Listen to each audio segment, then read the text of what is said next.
Good morning all of you dear student. मैं BN Yadav, assistant teacher of mathematics in SBNIC Kalan Sultanpur. प्यारे बच्चों, जैसा कि आप सभी लोगों को इससे पहले वाले वीडियो में यानी भाग 1 में सविस्तार दो चर वाले रैखिक समीकरण के ऊपर चर्चा किए थे। आज भाग 2 में हम आप लोगों के मध्य दो चर वाले रैखिक समीकरण युग्म पर चर्चा करेंगे, जो कि कक्षा 10 का ये सिलेबस है।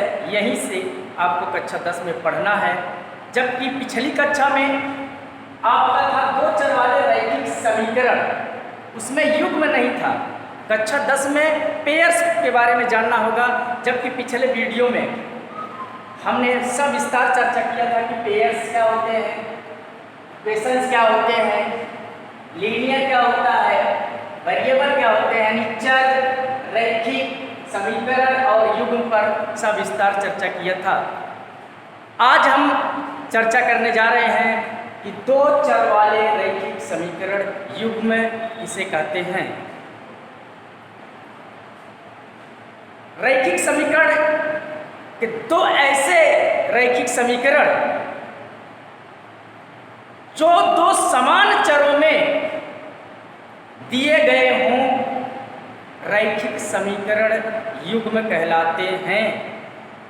फिर से सुने, दो ऐसे रैखिक समीकरण जो दो समान चरों में, दो ऐसे रैखिक समीकरण जो दो समान चरों में दिए गए हों, दो चर में रैखिक समीकरण युग्म कहलाते हैं। इन्हें युगपत समीकरण के नाम से भी जाना जाता है। युगपत समीकरण यानी साइमल्टेनियस इक्वेशन। दो चर वाले रैखिक समीकरण युग्म के व्यापक समीकरण इस प्रकार निरूपित किए जाते हैं। a1x plus b1y plus c1 बराबर 0। Question number first, a2x plus b2y plus c2 बराबर 0। समीकरण नंबर 2। समीकरण 1 और 2 दो चर में रैखिक समीकरण युग्म कहलाते हैं। ये रैखिक समीकरण युग्म के दो व्यापक समीकरण हैं, जबकि जब पिछले वीडियो में हम आपको बता रहे थे कि रैखिक समीकरण किसे कहते हैं, उस समय बताए थे कि ऐसा समीकरण जिसमें उपस्थित चर की उच्चतम घात 1 हो, 1 से अधिक ना हो, उसे रैखिक समीकरण कहते हैं। या ऐसा समीकरण जिसे हम ax plus by plus c बराबर 0 के रूप में निरूपित कर सकें, ऐसा समीकरण जिसे हम ax plus by plus c बराबर 0 के रूप में निरूपित कर सके, जहां a b c वास्तविक संख्याएं हैं, चर x y में रैखिक समीकरण कहलाता है। प्यारे बच्चों, पहले वीडियो में हम हर पॉइंट पे, हर बिंदु पर सविस्तार चर्चा किए थे।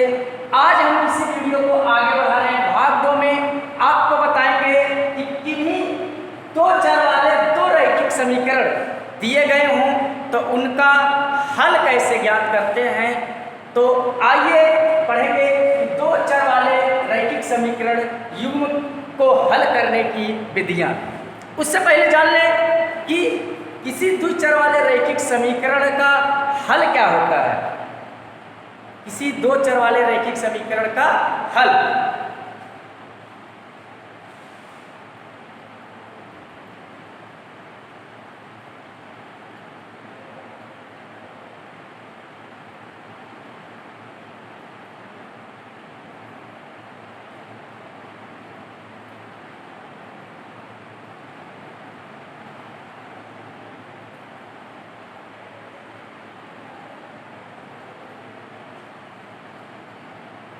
चर x और y के मानों का वह युग्म जो दिए गए समीकरण को संतुष्ट करता हो, फिर से सुने, चर x y के मानों का ऐसा युग्म जो दिए गए समीकरण को संतुष्ट करता हो, दिए गए समीकरण का हल कहलाता है। यानी किसी भी रैखिक समीकरण में दिए गए चरों के मानों का वह युग्म जो दिए गए समीकरण को संतुष्ट करता हो, संतुष्ट करने का सेंस है कि उनको यदि समीकरण में रख दिया जाए तो समीकरण के दोनों पक्ष बराबर हो जाए, उस रैखिक समीकरण का हल कहलाता है। आगे देखें रैखिक समीकरण को हल करने की विधियां।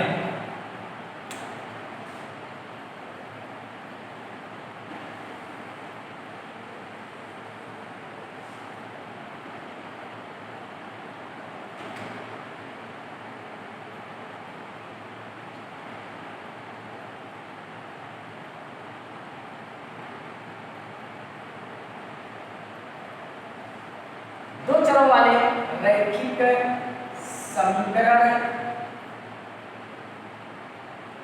रैखिक समीकरण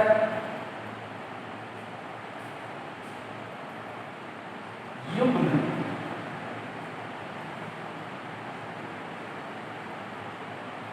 को हल करने की विधियां।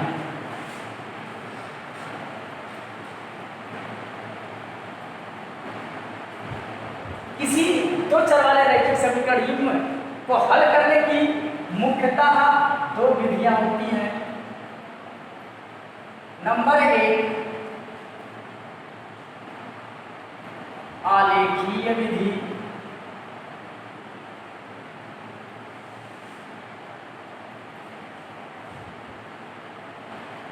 जिसे इंग्लिश में ग्राफिकल मेथड कहते हैं। नंबर 2 बीजगणितीय विधि,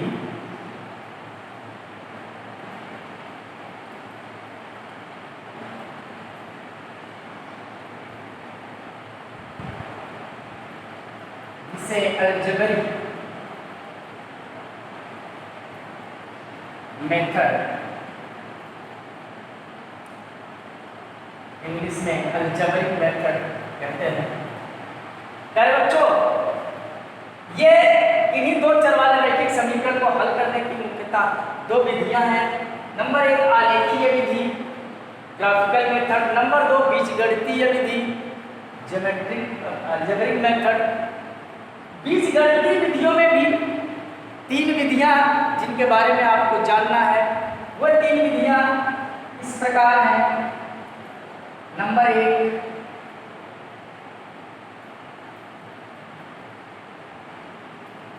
प्रतिस्थापन विधि,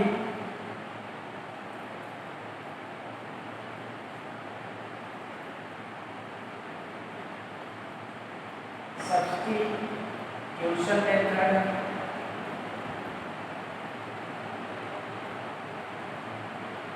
नंबर 2 विलोपन विधि।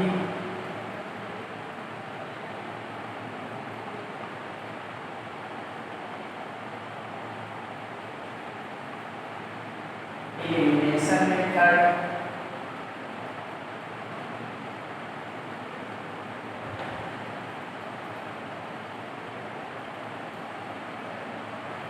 नंबर 3 वज्र गुणन विधि।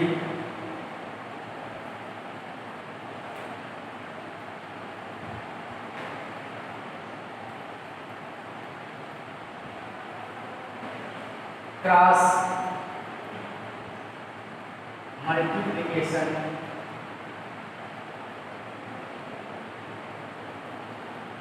मेथड। ये बीजगणितीय विधि से किसी रैखिक समीकरण युग्म को हल करने की 3 विधियां हैं, जिसमें सब्स्टिट्यूशन, एलिमिनेशन, क्रॉस मल्टीप्लिकेशन, प्रतिस्थापन, विलोपन और वज्र गुणन। तो बेटा आज हम लोग किसी रैखिक समीकरण को हल करने की सबसे पहले आलेखीय विधि पर चर्चा करेंगे। ग्राफिकल मेथड से किसी दिए गए रैखिक समीकरण युग्म को कैसे हल करते हैं, आइए देखते हैं एक उदाहरण के माध्यम से। बच्चों सबसे पहले आलेखीय विधि पर चर्चा कर रहे हैं ग्राफिकल मेथड में। जैसे फॉर एग्जाम्पल दो रैखिक समीकरण दिए गए हैं, इन्हें रैखिक समीकरण का एक युग्म कहा जाता है या युगपत समीकरण के नाम से भी जाना जाता है, साइमल्टेनियस इक्वेशन। तो ये जो दोनों समीकरण दिए गए हैं इनका हल हमें प्राप्त करना है, लेकिन उसे आलेखीय विधि से ना कि बीजगणितीय विधि से। तो देखिए, आइए अब आपके सामने हम सविस्तार चर्चा करने जा रहे हैं आलेखीय विधि पर, कैसे आलेखीय विधि से दिए गए समीकरण का हल प्राप्त करते हैं। सबसे पहले दिए गए समीकरण में बारी बारी से दोनों समीकरण को लेते हैं। सबसे पहले हम पहले समीकरण को लेकर के उसका टेबल तैयार करेंगे। पहला समीकरण है 2x + y = 7। इसमें उपस्थित दो चरों को दो पक्ष में कर लेंगे। जैसे y बराबर, अगर 2x को दाहिने में कर दे तो y बराबर समीकरण 1 से y बराबर 7 - 2x। इस प्रकार से हमें जो समीकरण प्राप्त हुआ है उसमें दोनों चर दो पक्षों में हो गए हैं। इन दोनों चरों में हम पिछले वीडियो में चर्चा किए थे कि एक स्वतंत्र होगा तो दूसरा परतंत्र, एक इंडिपेंडेंट होगा और दूसरा डिपेंडेंट वेरिएबल होगा। यहाँ पे हम एज्यूम करते हैं कि यदि x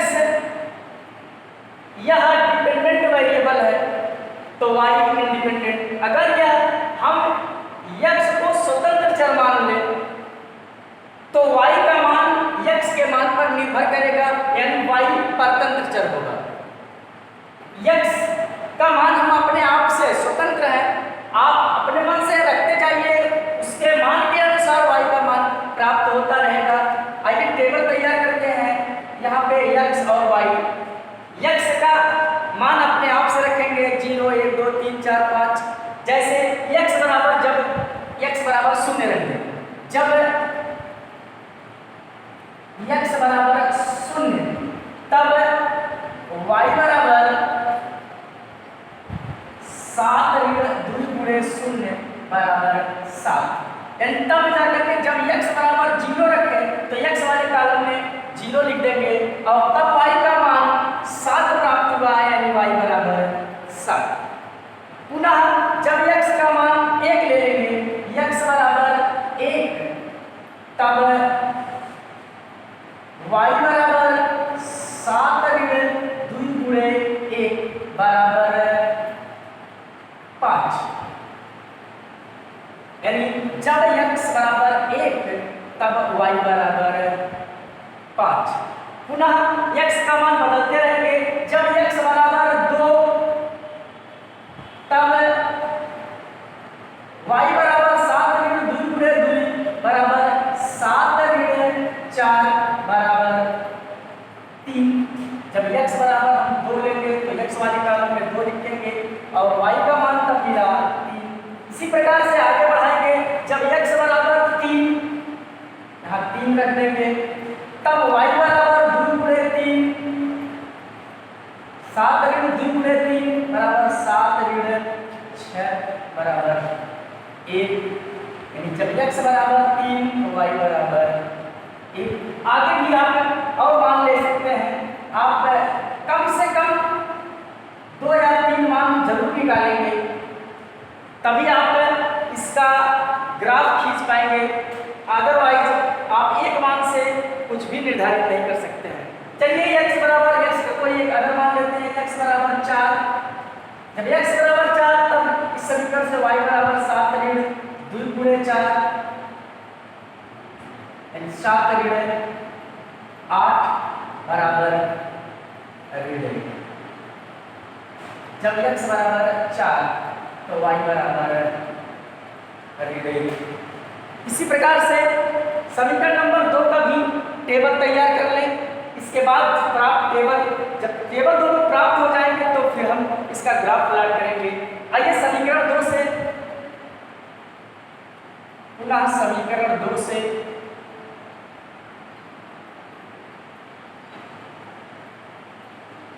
x बराबर 2y को दाहिने पक्ष में ले लें, 8 ऋण 2y। अब यहाँ पे हम मान लें y स्वतंत्र है।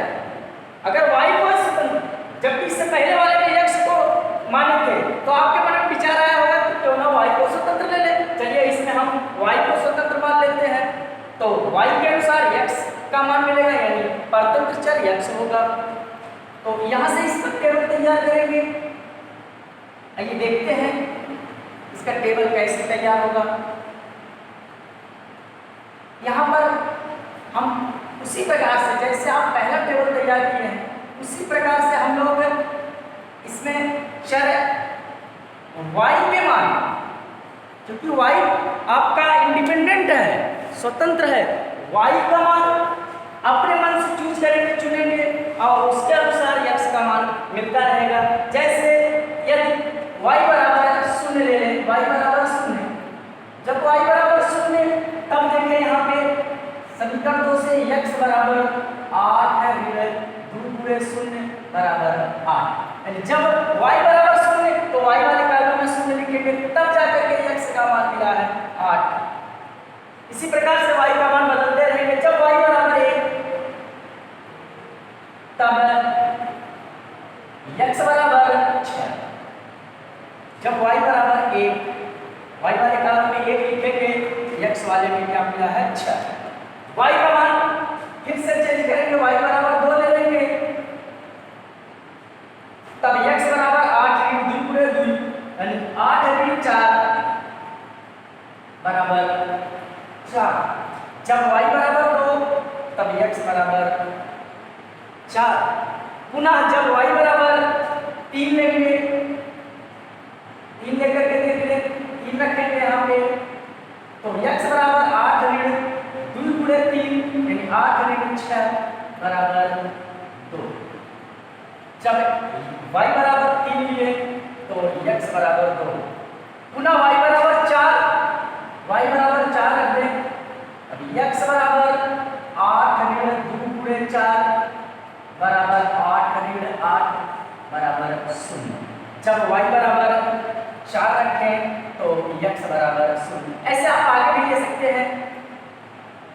आगे आप निकालिएगा, हम इतने बिंदु पर आपको ग्राफ प्लॉट करके दिखा रहे हैं कि दिए गए समीकरण युग्म का हल क्या होगा।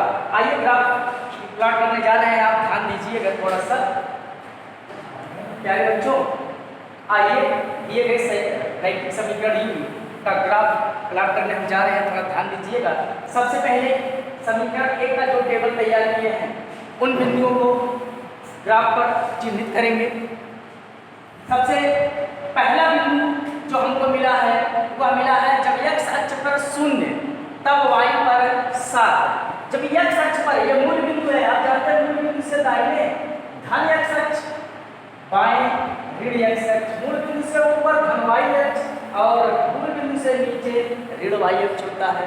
तो यहाँ पे पहला बिंदु x अक्ष पे 0, यानी मूल बिंदु से ना तो हम दाएं गए हैं ना बाएं गए हैं, तो y अक्ष पर हम कितने मात्रक चले गए हैं 7 मात्रक, 1 2 3 4 5 6 7। यानी पहला हमारा जो बिंदु होगा इस तल में 0,7 वो आपका y अक्ष पर होगा। आइए दूसरे बिंदु की तलाश में चले। जब x बराबर a, यानी x अक्ष पर मूल बिंदु से दाहिने 1 मात्रक गए, तब बेटा आप देखेंगे ग्राफ पेपर में सीधी लकीर बनी होती है। यहाँ पे तो नहीं है, लेकिन ग्राफ पेपर में आपको मिलेगा एकदम सीधी लकीर इनके सामने मिलेगी। जब x पर हम 1 गए तो y पर 5 मात्रक, y अक्ष पर धन दिशा में 5 मात्रक, यानी 1 2 3 4 5। 5 के सामने वाली लकीर, इस 1 के सामने वाली लकीर को जिस बिंदु पर प्रतिच्छेद करेगी, जिस बिंदु पर काटेगी वो बिंदु आपका होगा 1,5। ये आपका दूसरा बिंदु होगा। तीसरा बिंदु देखिए, प्रदर्शित करें। x बराबर जब 2 मात्रक तब y बराबर 3। x अक्ष पर जब हम मूल बिंदु से 2 मात्रक दूरी पर आगे बढ़ेंगे तो उसके सामने आपको एक सीधी लकीर मिलेगी ऊर्ध्वाधर। ये लकीर आपको बनाना नहीं होगा, ये ग्राफ पेपर में बनी रहती है। तब y अक्ष पर 3 मात्रक 1 2 3 के सामने वाली लकीर, ये रेखा 2 के सामने वाली रेखा को जिस बिंदु पर प्रतिच्छेद करेगी वह बिंदु आपका होगा 2,3। ये आपका तीसरा बिंदु होगा। चौथे बिंदु की तलाश में आगे बढ़ रहे हैं। जब x बराबर 3 मात्रक यानी x अक्ष की धनात्मक दिशा में हम 3 मात्रक आगे बढ़े हैं, 1 2 3, तो 3 के सामने ग्राफ पेपर में आप देखेंगे जो लकीर बनी होगी उसको y बराबर है, y अक्ष की धनात्मक दिशा में 1 मात्रक जाने के बाद ये इसके सामने वाली जो लकीर होगी या इसको जिस बिंदु पर प्रतिच्छेद करेगी या इसका प्रतिच्छेद यानी कटान बिंदु होगा 3,1। पुनः आगे बढ़ते हैं। जब x बराबर 4 मात्रक, x अक्ष पर 4 मात्रक दूरी चलते हैं तो y बराबर 1। जब x बराबर 4 मात्रक दूरी 1 2 3 4 तब y बराबर 1, यानी मूल बिंदु से नीचे ऋणात्मक दिशा में आप देखेंगे 4 के सामने वाली लकीर को ऋण 1 के सामने वाली लकीर जिस बिंदु पर प्रतिच्छेद करेगी वो आपका बिंदु होगा 4,1। इस प्रकार से समीकरण 1 से प्राप्त सभी बिंदुओं को हम ग्राफ में चिन्हित कर चुके हैं। अब इनको स्केल की सहायता से मिलाएंगे तो मिलाने पर आप देखेंगे कि एक सरल रेखा प्राप्त होगी।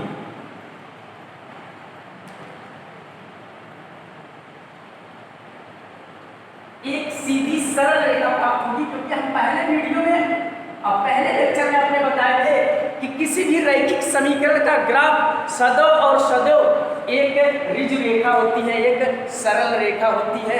यदि सरल रेखा नहीं प्राप्त होगा तो जान लीजिए कि आपके द्वारा प्राप्त किए गए बिंदु कोई ना कोई बिंदु ऐसा जरूर है जहाँ पे गलत है। अदरवाइज जितने भी बिंदु होंगे वह इस सरल रेखा पर अवश्य स्थित होंगे। इसी प्रकार से आइए समीकरण 2 के टेबल से समीकरण 2 के बिंदुओं को यहाँ पे प्रदर्शित करके और समीकरण 2 का आलेख खींचे। समीकरण 2 से जो हमें टेबल प्राप्त हुआ है उसका पहला बिंदु है जब x अक्ष पर हम 8 मात्रक गए तो y अक्ष पर 0। x अक्ष पर 8 मात्रक यानी मूल बिंदु से धनात्मक दिशा में 8 इकाई 1 2 3 4 5 6 7 8 यहाँ पहुंच चुके हैं। तब y अक्ष पर हम 0 यानी y अक्ष पर इस मूल बिंदु से ना तो ऊपर गए ना तो नीचे, यानी हम आपका x अक्ष पर यहीं पे है। ये पहला बिंदु हमारा होगा 8,0। दूसरा बिंदु लेते हैं जब x बराबर 6 मात्रक, x अक्ष पर हम 6 मात्रक दूरी पर गए तो y बराबर 1, यानी x बराबर 6 1 2 3 4 5 6 यहाँ पे तो y बराबर 1। तो x बराबर 6 के सामने जो सीधी लाइन होगी उसको y बराबर 1 मात्रक दूरी पर जाने वाली ये लाइन इसको जिस बिंदु पर प्रतिच्छेद करेगी वो बिंदु होगा 6,1। यह आपका दूसरा बिंदु। इसी प्रकार से जब हम x बराबर 4 मात्रक तब y बराबर 2, x बराबर 4 मात्रक x अक्ष पर आगे बढ़े 1 2 3 4 तब इसके सामने एक सीधी लकीर होगी जिसको y बराबर 2 एंड y अक्ष पर 2 मात्रक के सामने वाली लकीर इसको जिस बिंदु पर प्रतिच्छेद करेगी उसका यह प्रतिच्छेद बिंदु कटान बिंदु की 4,2 का बिंदु। आगे जब x बराबर 2 मात्रक तो y बराबर 3, x बराबर 2 x अक्ष पर हम 2 मात्रक दूर बढ़े आगे 0 से 1 1 से 2 तो y बराबर 3 पहुंच गए, यानी 2 के सामने वाली लकीर को 3 के सामने वाली लकीर जहां प्रतिच्छेद करेगी वो बिंदु होगा 2,3, जो कि पिछले समीकरण में भी ये बिंदु मिला है। यही दोनों का कॉमन पॉइंट है, यही आप यही से समझ सकते हैं कि दोनों रेखाएं एक दूसरे को जरूर इस बिंदु पर काटेंगी। तो यह आपका दोनों का कॉमन पॉइंट हो गया, यानी दोनों में उभयनिष्ठ बिंदु होती काम आती। यह आपका तीसरा बिंदु रहा। आगे बढ़ते हैं। जब x बराबर 0, चौथा बिंदु वो था। ये पांचवा है, जब x बराबर 0 तो y बराबर 4, यानी x अक्ष पे हम मूल बिंदु से दाएं ना तो गए ना फिर बाएं, तो y अक्ष पर हम 4 मार्क कर जा चुके, 1 2 3 4। यदि आपका लास्ट बिंदु यह है जो कि 0 कामा 4। इस प्रकार से दूसरा जो समीकरण है उसका ग्राफ खींचेंगे और देखेंगे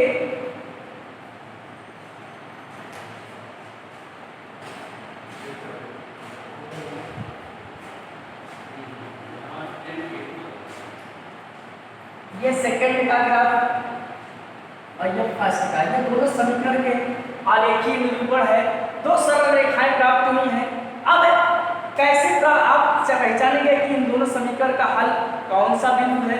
आप देखेंगे कि दोनों सरल रेखाएं एक दूसरे को इस बिंदु पर प्रतिच्छेद कर रही हैं। तो आप यहां से पाएंगे कि x बराबर 2 और y बराबर 3, यानी बिंदु 2, 3 पर एक दूसरे को काट रही है। तो यही बिंदु इन दोनों दिए गए रैखिक समीकरण का हल होगा, यानी x बराबर 2, x बराबर 2, y बराबर 3,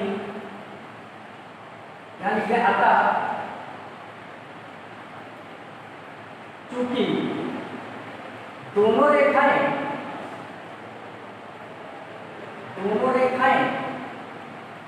एक दूसरे को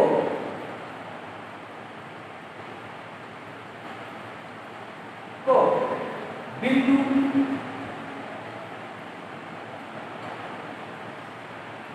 2, 3 पर प्रतिच्छेद करती हैं, अतः x बराबर 2, y बराबर 3 दिए गए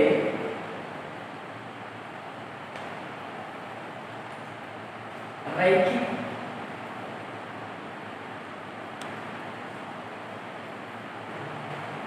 समीकरण युग्म का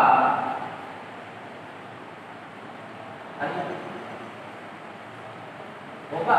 इस प्रकार से किसी भी दो दिए गए रैखिक समीकरण का हल ग्राफीय विधि से हम आसानी से ज्ञात कर सकते हैं।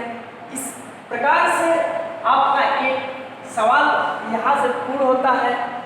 आप लोग जो पहली एक्सरसाइज है उसमें विभिन्न प्रकार के सवाल मिलेंगे जिनका ग्राफिकल निरूपण आपको करना होगा, ज्योमेट्रिकल रिप्रेजेंटेशन। तो आप लोग आगे एक्सरसाइज पर कोशिश करिएगा।